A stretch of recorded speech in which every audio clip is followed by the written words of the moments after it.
Hey folks, Quill18 here, and welcome to another Let's Play Kerbal Space Program version 1.05, relatively heavily modded edition.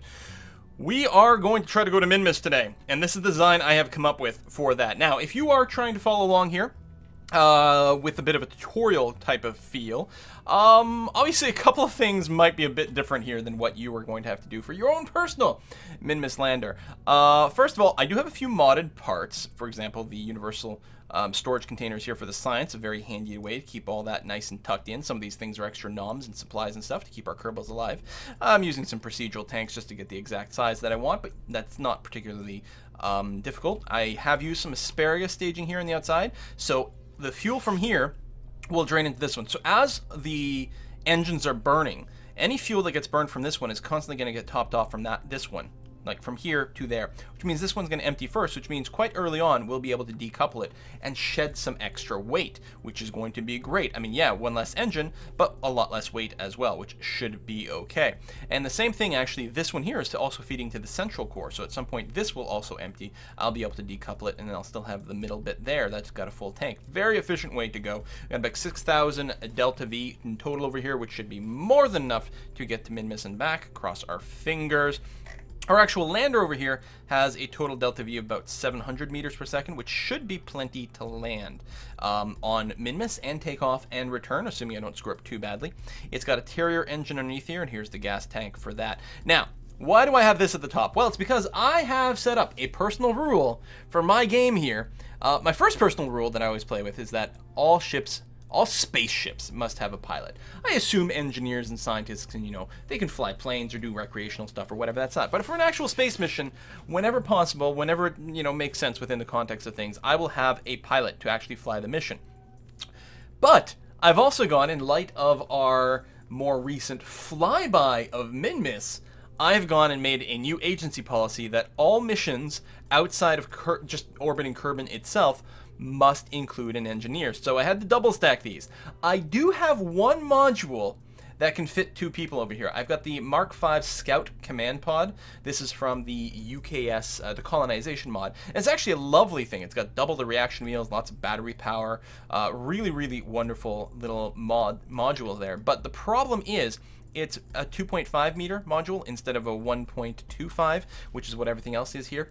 And we don't have quite the parts that I would need to feel comfortable to support this. Now, I had originally designed a less stupid looking stack over here by using the Mark I lander as the bottom level, which looked great. I mean, I put something together that looks exactly like the sort of like Apollo lander, plus a little triangle-y bit on top. It looked amazing. The problem is, I don't know what the collision box for this thing is, and because I'm running Ferrum Aerospace, because the circle bit is the 1.25 meter here, so there's bits that stick out past that wouldn't be covered by the heat shield, and I don't know if these bits are physics enabled and would therefore burn up on re-entry, which is no good. Maybe it's fine, maybe it's not. I probably could have tested. Actually, I could have tested really easy. I've got HyperEdit here for exactly this sort of thing to find out, like, okay, how is the game implementation of this piece? Are these bits that stick out purely cosmetic, or do they matter? I don't know.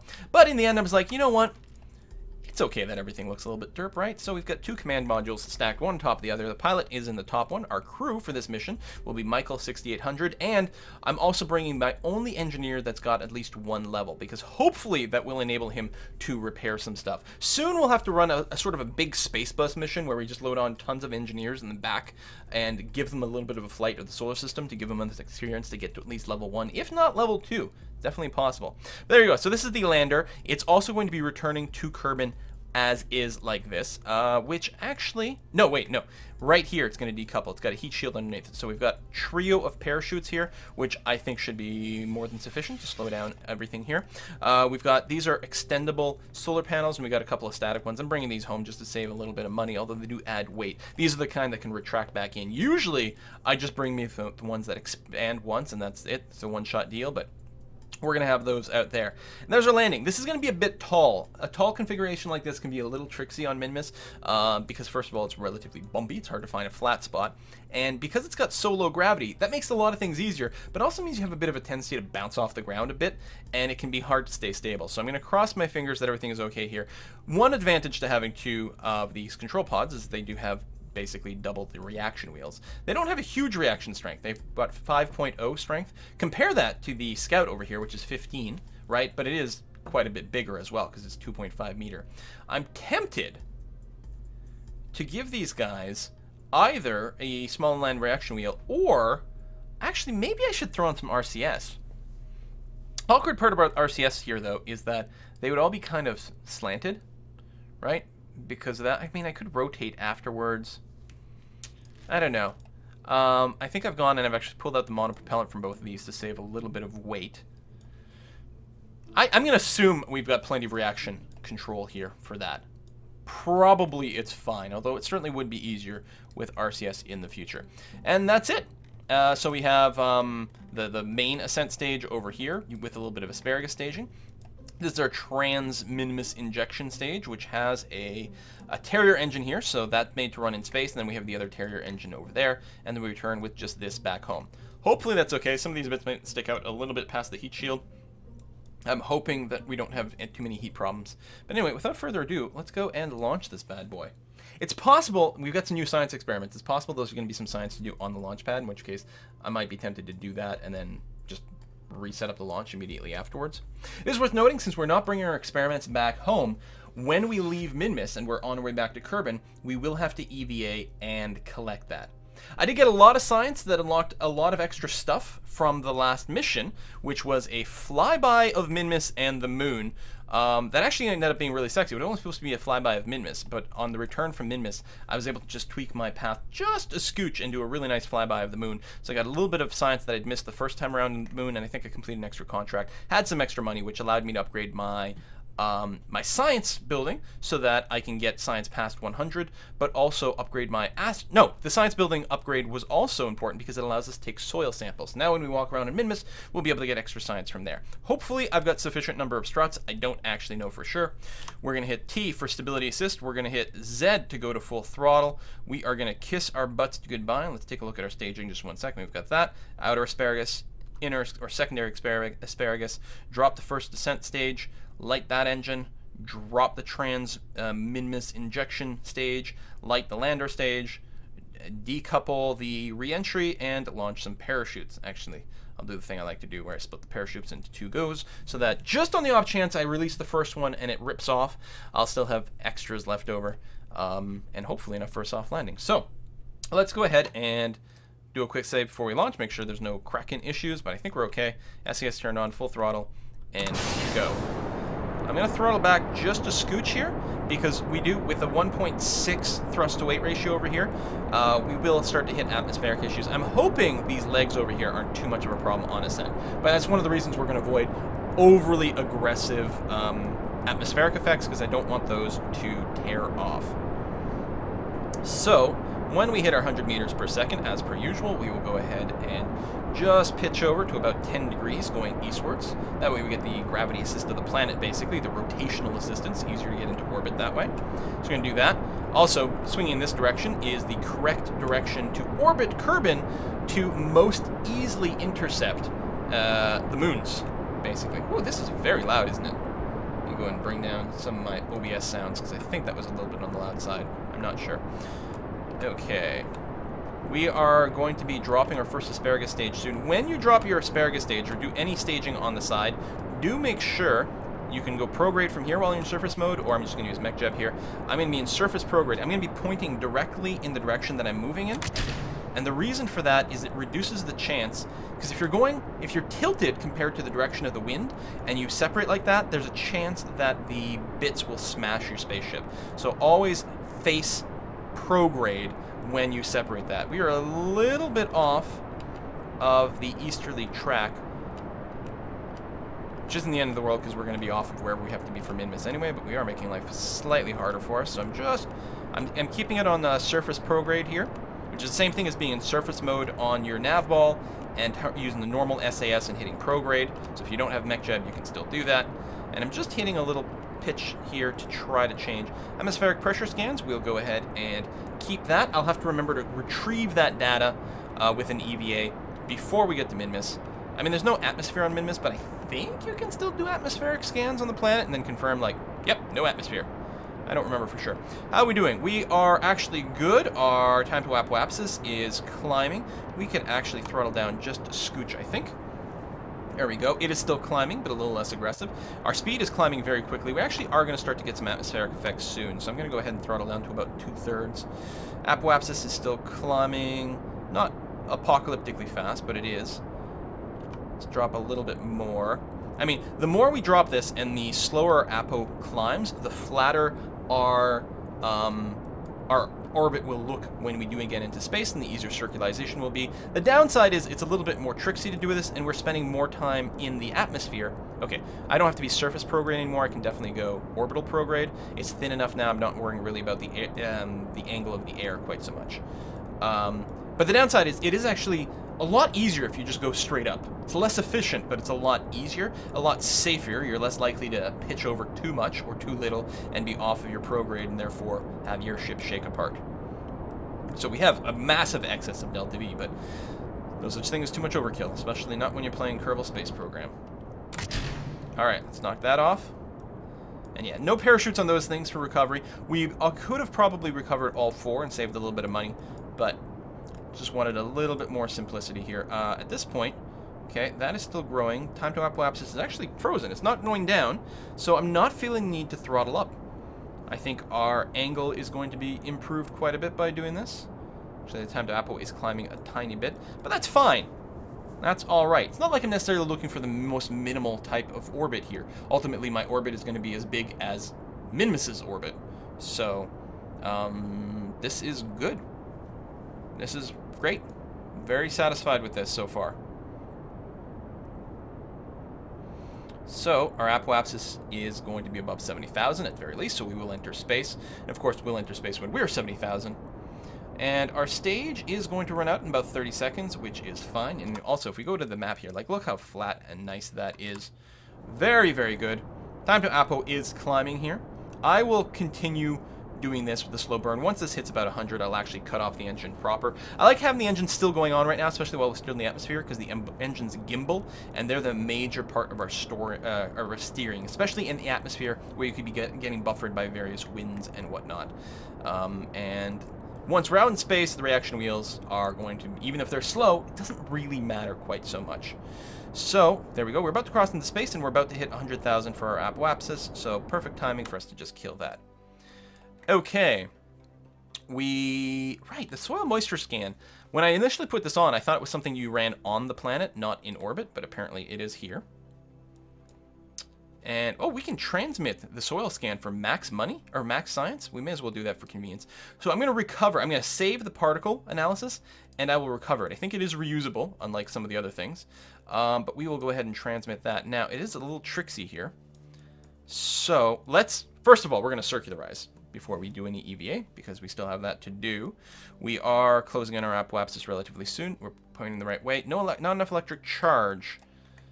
We don't have any extra batteries. All we have is the 2 command pods. So yeah, there might be some problems transmitting. But there we go. Electric charge is going to come in now. Quite a bit faster. Where's the sun? There it is. Ooh, engine's red hot. We don't need it for much longer, though, so that's okay. We can actually twist a bit this way. No, this way would be even better, because we've got a couple of belly panels right there. They're nice and bulletproof. You never have to worry about them falling off. These things are really fragile. But that should capture the maximum amount of sun, and in fact, ideally, depending on how much data is the problem, right? Every chunk of data takes a certain amount of tech to transmit out. There's a tiny biome we just passed over. Probably one of the fringes on the coast that sometimes reports as being tundra, just because of some graphical things with how it's stored. Okay, review data, transmit. And we can watch the charge go down pretty quickly now. No transmitters available. What are you talking about? Yes, there is. Right here. Require complete? Oh, allow partial. Require complete. There we go. Start transmission. That is working properly. Oh, wait, what's our time to apoapsis? 3 minutes to go. Circularize. Wow, we really may need More electric. I mean, it's not the end of the world because we can just EVA and get it. If this were a probe, we'd be a wee bit screwed. But I guess we're not going to be transmitting anything. That's okay. So I'm going to roll down this way because it'll be easier to EVA if my doors are up top. So I'm just going to wait. I'm going to fast forward a wee bit more. Just for the time to WAP to come down, because there's going to need very little burn for us to circularize. And this is a relatively high thrust to weight still. I mean, 1.6 isn't huge, but in space it's pretty big. Cancel the time warp, go back to prograde. Just give it time to get over there, and I'm going to time warp a bit more. I'm going to start it with like less than 10 seconds. That's going to be fine. Whoa! A little bit longer than I thought to slow down, but that's okay. And easy. And there we go. All right. So it's not the most circular of orbits, but what's important is that the periapsis is above 70,000, so we're not going to re-enter. Now we've got all the time in the world to do whatever we want. So I'm not going to hold prograde anymore. Just kill any rotation that we may end up with, and let's have the engineers practice a spacewalk. Brum brum brum. You can go over there. Now be very careful around that soil sensor. I'm really worried about accidentally poking it and breaking something. And the engineer is in front one apparently, which is not what I intended. Makes more sense to me if the pilot was in front, but it doesn't actually matter. So let's not worry about it. Also, my orientation here is not exactly what I was looking for. Okay, I did bump into that as well, too. Wow, it's hard to get a sense of perspective here. This is definitely not the orientation I was expecting. All right. Let's come in this way. And forward, and down, and forward. And up. Not the landing struts. There we go. Take data. And collect data. It can only be externally controlled by scientists. What? Really? So I can't transmit this because I don't have enough battery. And I can't collect it. So... Alright, well, that's fine. We'll just put it away and that'll be okay. We're not going to use that experiment since apparently we can't really. So we're going to reboard over here. There's no science to be stored there, right? Oh, there is. Oh, that's the EVA report. I meant to click on the capsule itself. No, it's fine. So it'll auto-store when I jump in. Alright, no worries. Guess we'll leave it extended. But yeah, we need more than 100 charge to actually transmit this. And we can't collect it. That's really annoying. Some of these experiments with D-Magic are really inconsistent about things.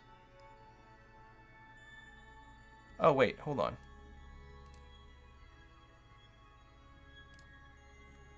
Collect soil moisture data was this button. That's not the one we want. I want take data is what I'm looking for. And take data should be available. Wow, does this take a really long time to store? It does. What a weird experiment. Here, let's have Michael do his EVA. I'm not sure he's done one before. And Brum Dum Brum had actually done it before because I think he was there to repair something. I don't understand the orientation of my dude. Clearly I had my camera set slightly wrong. Anyway, let's back up here. My camera must have been wrong when I was rotating my spaceship because the ups don't seem to match what I was expecting. Back. And up. Yeah, everything about the way that he's tilted is not the way I'm expecting it, so I'm using my commands all different. Collect stored data. That's the one I want. Okay, it must have been there and I just couldn't see it. There we go. All right, good. Can also turn on our headlights, which is always fun, and can actually give you a better sense of positioning. Board. Grab. Board. Okay, good. And we'll be able to reuse that science, that experiment then, from now on, which is good. Oh, there we go. We can do some telescope stuff. That'll probably miss out whatever it was on. Because it does have to deploy. I should have pre-deployed it. Yeah, by the time it's done deploying, we missed that spot. And it's just those little glitchy biomes that is the issue. Okay, so we are going to Minmus. Set as target. Put it at 12 o'clock position. And if we do that, what we're going to want to do is leave right around here-ish. So I'm going to put a maneuver there. And I'm going to stretch that bad boy out. And somewhere, at some point, it's going to reach the orbit of Minmus. Now, ideally, if you've done it at this spot correctly, you should get an intercept here. We may not, though, simply because, yeah, I am on a very bad inclination. Now, what we could do, and we do have the extra delta V to do this, we could fix our inclination around our planet right now to get it to work properly, which may or may not be a good idea. In this case, though, well, we'd have to do the burn somewhere else. What I'm going to do is I'm just going to go ahead and do this, again, kind of blind. I am going to launch from around here because that is vaguely correct. I'm going to extend it a good amount until the orbit is basically within spitting distance.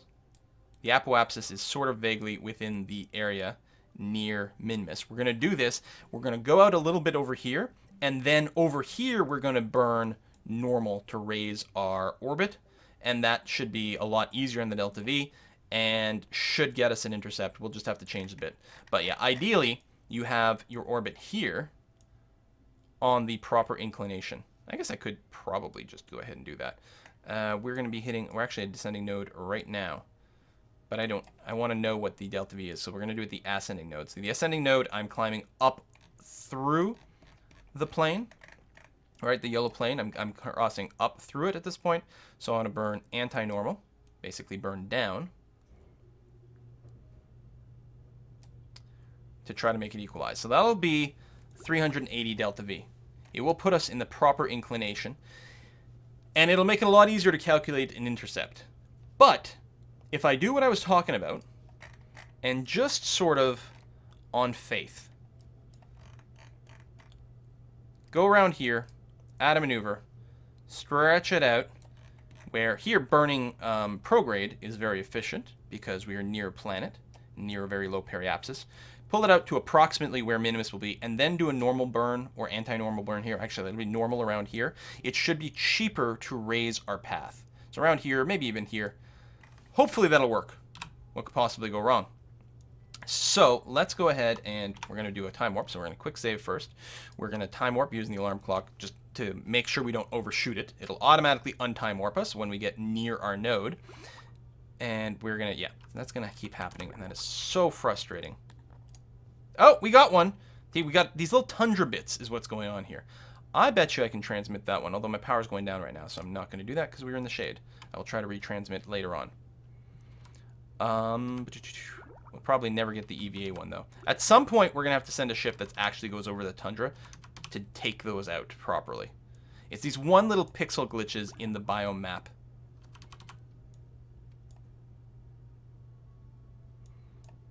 And that's why you can never finish it properly. Stop. Got full power, telescope, review data, 18 MITs. That might be one of the advantages of a better antenna. If they transmit faster, I wonder if they use less energy. I don't think that's the case. Whew, it made it. I wonder if I allowed the partial, if that's what we would want. Transmission interruptions may compromise data integrity. Like, I don't know, like if I sent it in 2 chunks, would that work? What would it do? Would you just lose a little bit of your science value? I have no idea. Anyway, we are 6 minutes, so we can go ahead and time warp again. Ooh, deserts. Yeah, quite legit. We can run that one. So apparently we have just enough to transmit this, just because there's less data to transmit for this than the soil moisture thing. Just barely, but it does it. Should have just included an extra battery. That way I'll have lots of buffer for the science transmission. That's okay. And we are now 4 minutes away. So we'll time warp. I can cancel this alarm. Just watch down here. Estimated burn right now is 30 seconds. We do have to do a stage, though. Or it's a minute, which means you would start 30 seconds before the node. I'm going to start about 45 seconds before the node because we have to do a stage, and the next stage is not as powerful at all. So with about 45 seconds left. Actually, I'll cancel it now. We're going to turn towards a maneuver. I can do that with Smart ASS a little bit more conveniently by doing that. Although we do have a level 1 pilot, so I don't think he can hold a node. But he could hold prograde and retrograde, which is basically what this is. Basically, I could just say prograde, and that would work fine, but this will also work okay. All right, we're facing the right way. I'm just going to speed up time just a bit more. Oh, mountains. Sure, transmit that. And let's start the burn slowly. It'll actually generate more power for us, just to offset any problems there. Excellent.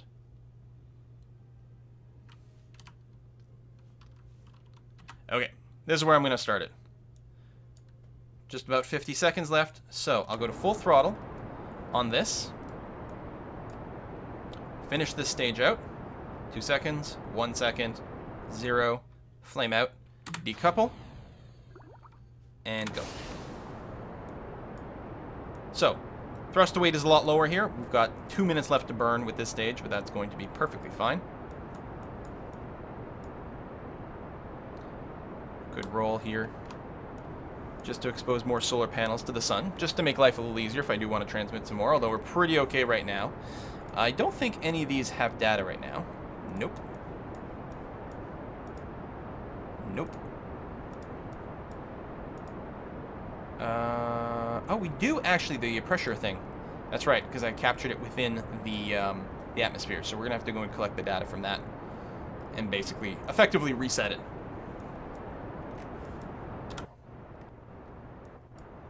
See there, we're just stretching this out.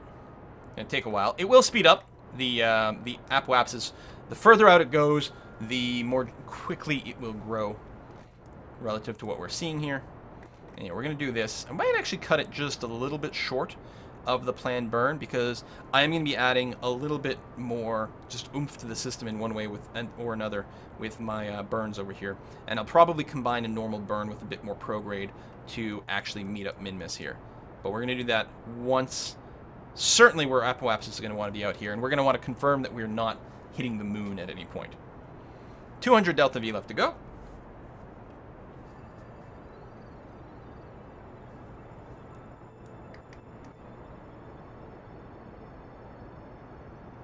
$100 more. You can see how much it speeds up now. At some point, it might intersect with one of the lunar orbits. I mean, maybe not, because the moon's here right now. By the time we get here, it'll be over there. It just depends on timing. And I'm going to cut it now, which is pretty much on point for the maneuver. And that's going to be okay. And then what I'll do is I'll plan a maneuver, say, out here somewhere. So here's the idea. If out here we burn normal, you can see, instead of spending 300 delta V, we start to get close to the plane. Wow, that's looking really weird because the moon, there's a moon encounter. Not on our way out, though. I think it's on our way back or on a second loop. Tell you what, to avoid any confusion, let's make sure we're doing this burn after the moon, although I'm pretty sure that's all it is.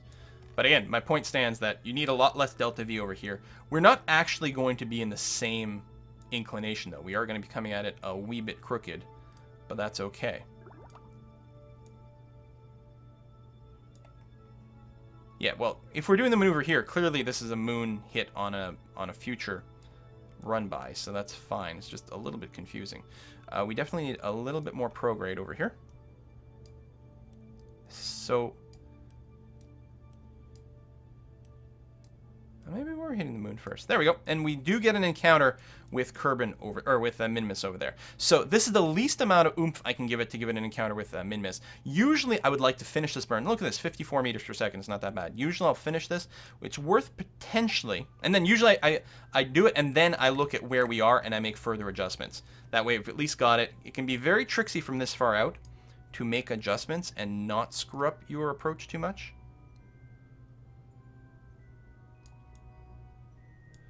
But by burning a little bit more normal, ideally I want to be wrapping around the equator of Minmus. It'll be just a little bit more stable, then we might miss it. Let's bring it back down and then mess around a little bit with the prograde retrograde. Look, if we retrograde a bit more now, it'll be closer to Minmus. In fact, we want to hit it from the other side. Oh. That's why I'm saying it can be very tricksy. Still have the encounter work out. Okay, I'm going to accept this one for now, which will as is, wrap me around the wrong side of Minmus, but then I'll do another course correction a little further down the line, which will be a lot easier to make this work out. Plus, there's always a little bit of imprecision and stuff in an actual maneuver execution, and from this far out, a tiny change has a massive, massive impact. So now I'm going to hit backspace to center on my ship again, and a quick save before time warp. And I'm going to go ahead and once again, I will... Actually, before I produce any maneuvers or more time warps, let's go ahead. Okay, so... solar panel. We must have... Oh, we crossed into the upper atmosphere. Great. So I'm going to try to successfully actually point upwards here this time. And let's go ahead and EVA with our engineer. And RCS. There we go. See, now the orientation feels so much more natural. Nope. There we go. Take that out. Thank you. And then on the other side over here, don't think we had more in the telescope, but we did have it. Take pressure data. Okay, and I think we're good now.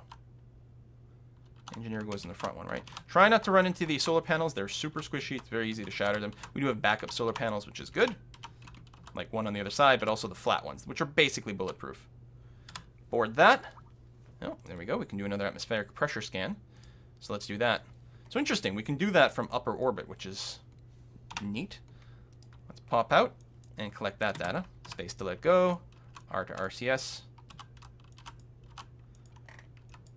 It's nice and convenient when you can just transmit things, but not everything transmits for 100%, and of course we do have that power thing.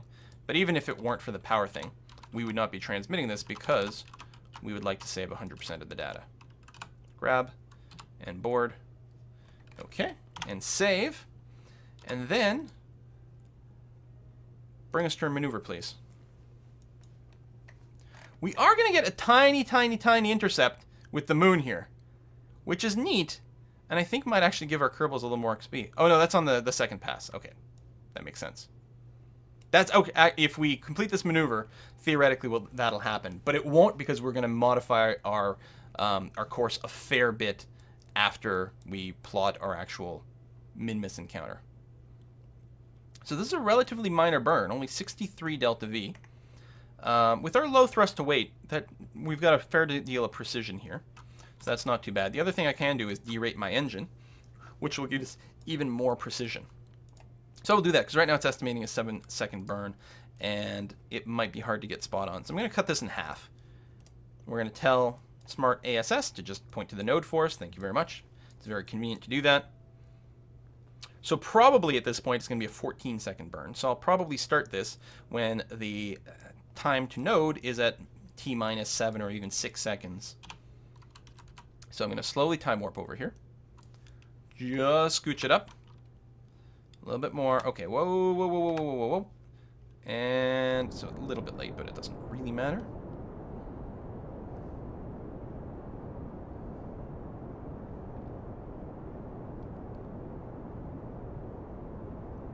So we'll do this maneuver basically as close as we can. But then, yeah, see, it starts to jitter and it becomes impossible to point exactly there for the last delta V. And sometimes you get this sort of twitching in your actual orbit itself. And a lot of this has to do with distance from where you are. You can see currently it's not it's not predicting, or it is sometimes predicting an intercept.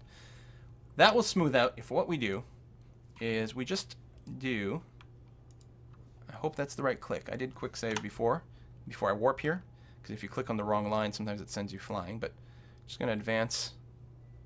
There we go. And then cancel all the time warp. No, stop the warp to here. I guess I would have had to hit escape instead of X there. That's annoying.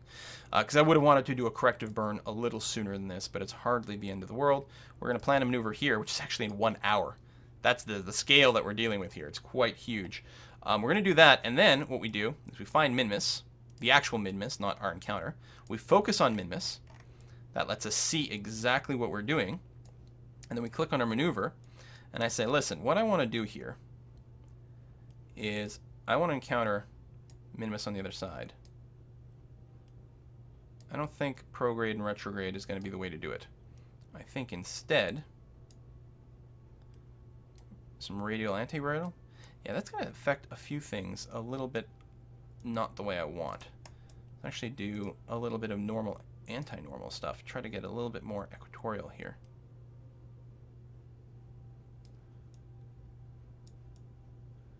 Just a bit more, but it's still quite tricksy. Burn retrograding it a little closer now. What if I keep going? Can I get to the other side of Minmus? Because that's ultimately my goal. Looks like no. We'll have to work on it a little bit more.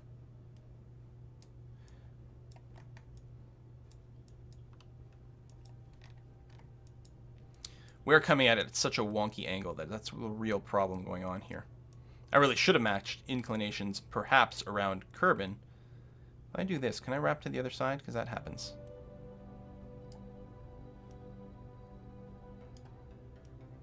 We may just loop around it in the opposite direction that we would normally like to do it.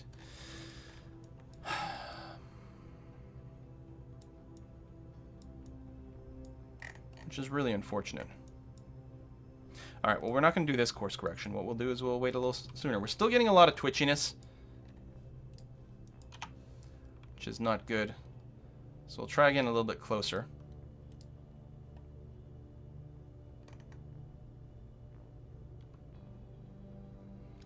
And plan a maneuver over here.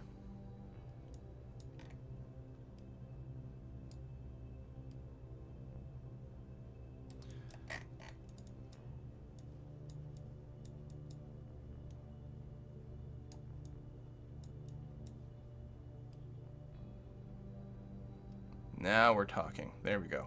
So what I want to do is swing that line to the other side, because you want to be going counterclockwise around planets. It's just so much handier, especially for your escape. If we're just doing a flyby, it doesn't matter quite as much, but our return is going to be a lot nicer. And then we can actually slip into a really nice orbit.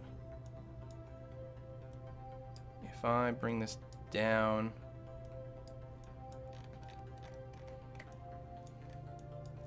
we could actually look at what our escape is going to look like.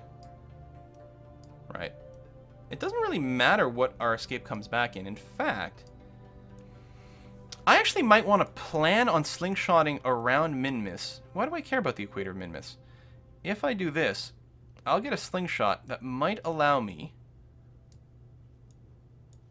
I mean, I still want to make sure I come in low Minmus. That's going to be pretty close, and we should be able to get closer than that once we're in here.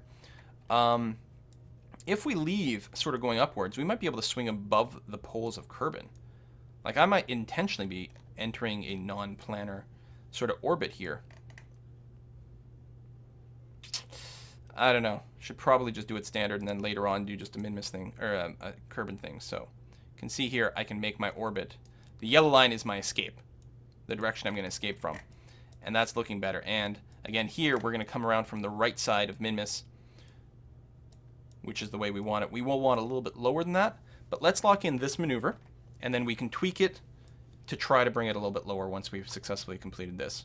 So I will face the node, and we'll go and scooch forward. Technically, I'm planning about an hour and a half in the future here. Which really, because the relative distances here are so slim, doing the burn an hour and a half ahead actually wouldn't make that much of a difference to the end product. There we go. Whoa. Wow. We are 5 minutes late, but that's, again, that's actually going to be perfectly fine here. We'll at least face the node, get our actual delta V to match. And if we just do this slowly, we're watching for this to flip to the other side is actually our goal here. I may not do the maneuver specifically.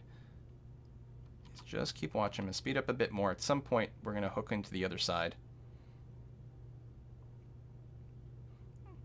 You know, sort of winging it, but that's okay. Is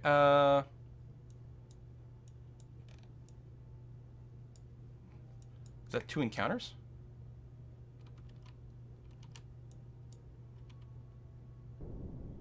And it's a second encounter. It's interesting. And there we go. That would bring us a periapsis of 9 kilometers, which is great for Minmus. There we go. So we're not going to complete that. And it can be very fiddly to work with those nodes and get it to stretch the way you want. Later on in MechJeb, you can unlock something called a node editor that lets you tweak the numbers with like 0.001 precision, which is really handy. But for now, that's going to work for us. We're going to get a very close flyby of Minmus, And I'm really happy with that. So I'm going to put a cut in here. In the next episode, what we're going to do is we're going to complete this flyby. We're going to science the hell out of everything. Oh, wait, we're not flying by. We're trying to land. I'm being an idiot here. I'm doing all this thing with the orbital stuff and worrying about my return. No, we're looking to land, which means I definitely want to land going in this direction. And ideally be as equatorial as possible. But I think the place to tweak that will be once we actually get the Minmus rendezvous. That'll be better. Okay, next episode, we land. Thanks for watching, folks. Bye-bye.